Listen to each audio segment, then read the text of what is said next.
Kingdom greetings, everybody. Welcome to day 13 of our 40-day challenge under the theme Occupy Until I Come, based on Luke chapter 19, verse 13. Once again, my name is Pindile Xaba. I am the founder of a ministry called Workingdom, which is a ministry that focuses on influencing our workplaces, industries, and the economy with the kingdom of God. So, since day 11, we have been looking at what it takes and what does spiritual surveying of land look like. So we have been toggling between the book of Numbers chapter 13 as well as Nehemiah. And so today I'd love for us to focus yet again on the book of Nehemiah, because this is a man who understood the importance of surveying the state of land or jurisdiction before action needs to be taken. Gives himself some time to inspect just how dire the situation in Jerusalem is when the captives returned from Babylon back to Jerusalem. And so chapter 2 verse 11 reads as follows. So I came to Jerusalem and was there 3 days. Verse 12. Then I arose in the night, I and a few men with me.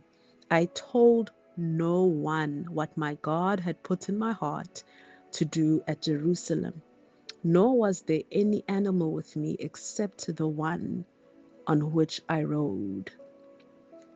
And I went out by night through the valley gate to the serpent wall and the refuse gate, and viewed the walls of Jerusalem, which were broken down, and its gates, which were burned with fire. That's verse 13. Then we're going to jump down to verse 18. And I told them of the hand of my God, which had been good upon me, and also of the king's words that he had spoken to me. So they said, let us rise up and build. What is notable in verse 18 is the commitment that the people responded with, the energy that they responded with, and the excitement that they responded with. But that response to rise up and go and build was preceded by something. It didn't just come out of nowhere.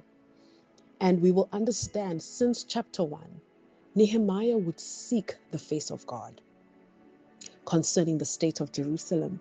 And in chapter 2, verse 11, as we read, he said that he told no one what God had laid in his heart. And so if Nehemiah was not speaking to man, surely he was speaking to God. And we can easily summarize that and say prayer, commune with God, fellowship with God. Azalane, I don't want us to take for granted the potency of prayer. Prayer to go ahead, prayer that goes before us, that prepares hearts, that levels mountains, that make crooked paths straight, that cause us to gain favor with people. Because when we utter the words, they need to hear the power of God backing up what we are saying. So Nehemiah arrives in Jerusalem for 3 days. He inspects it, inspects the state of Jerusalem, and he doesn't tell a single soul. That's the key principle. If he's not speaking to man, surely he is speaking to God. And so today I'd like us to focus on being practical. I'd like for us to commune with God on an individual basis. You know the company, the workplace that you work for.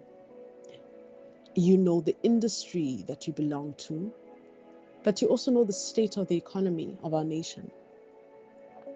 I'm inviting us to fellowship with God and commit to praying for our companies that we work for, the industries, the economy, on particular days. Let's say you're saying, Lord, I'm committing once a month, twice a month, 3 times a week, however frequently you can show up at the altar.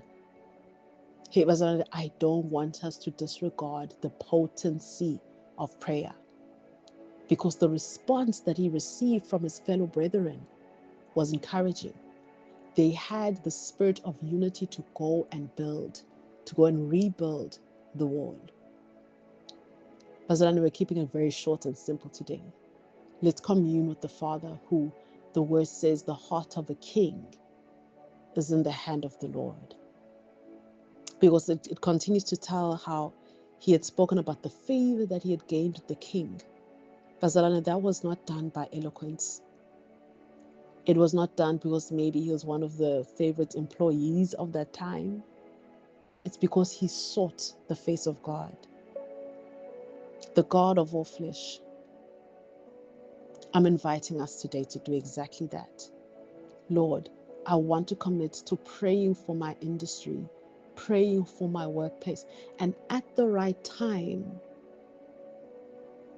when I need to take action, I will take action. Because for 3 days, Nehemiah inspected the situation in Jerusalem. And I believe when he got the green light to speak to his fellow brethren and let them know what God had placed in his heart, that's when he spoke. Timing is so critical.